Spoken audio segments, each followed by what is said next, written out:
faisait partie des tout premiers enfoirés. Avec Eddie Mitchell, Véronique Sanson ou encore Michel Sardou, Johnny Hallyday a participé au lancement du collectif aux côtés de Coluche en 1985. Par la suite, le taulier est monté 3 fois sur scène avec la troupe des Restos du Cœur, en 1989, puis en 1997 et enfin en 1998. Des participations qui ont beaucoup amusé Eddie Mitchell, comme il le raconte dans les colonnes du Parisien à l'occasion du 30e anniversaire des Enfoirés vendredi 8 mars.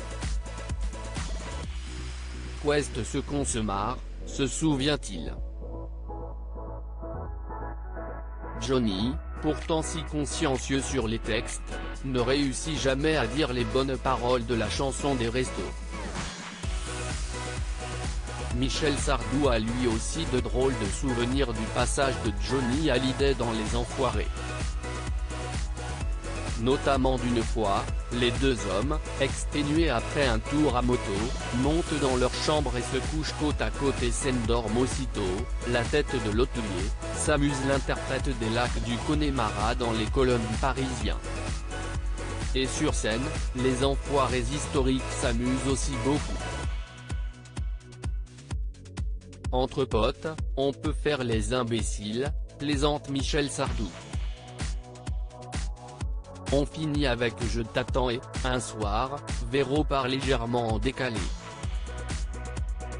Du coup, Eddie se plante et, avec Johnny, on part dans un fou rire de malade. Après seulement quelques participations, le mari de Laetitia Hallyday a décidé de claquer la porte des Enfoirés. Trop de gens y vont, qui ne sont pas de ce métier. Et puis me déguiser en clown, moi, non merci, expliquait-il au Parisien Magazine en 2015.